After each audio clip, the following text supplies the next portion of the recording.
అదేవిధంగా మనం చూసుకుంటే జగన్మోహన్ రెడ్డి చెప్పే కాలేజీల్లో స్పెషలిస్ట్ డాక్టర్లు ఎవరు అందుబాటులో ఉండరు. గత 5 ఏళ్ళ అవసరమైన డాక్టర్ నియామకాలే చేపట్టలేదు ఈ జగన్మోహన్ రెడ్డి. కానీ ఈ ప్రభుత్వం పీపీపీ మోడల్ ద్వారా కట్టిన ప్రతి హాస్పిటల్ సూపర్ స్పెషలిస్ట్ డాక్టర్లు ఉంటారు. దీనివల్ల ఏంటంటే పేదవాళ్ళకి మంచి వైద్య సేవలు అందించగలుగుతాం, నాణ్యమైన వైద్యం అందించగలుగుతాం.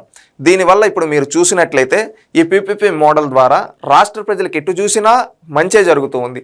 కానీ కొంతమంది వాళ్ళ రాజకీయ అవసరాల కోసం రాష్ట్ర ప్రజలకు మంచి జరగకుండా అడ్డుకుంటూ ఉన్నారు. గతంలో కూడా మీరు గుర్తు తెచ్చుకోండి, కృష్ణా డెల్టాకి నీళ్ళు ఇస్తామంటే ఆ రోజు ద్వంద్వ వైఖరి ప్రదర్శించి కావాలని దొంగేడుపులు ఏడ్చారు.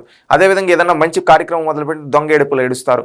మొన్న డిఎస్సి లాంటి కార్యక్రమం చూసాం, అద్భుతంగా చేస్తూ ఉంటే 16,000 మందికి ఉద్యోగాలు ఇస్తూ ఉంటే దానిపైన కూడా కేసులు వేసి అడ్డుకున్నారు. అంటే రాష్ట్రానికి ఏదైనా మంచి జరుగుతుంటే అడ్డుకుంటున్నారు ఈ వైసీపీ నాయకులు.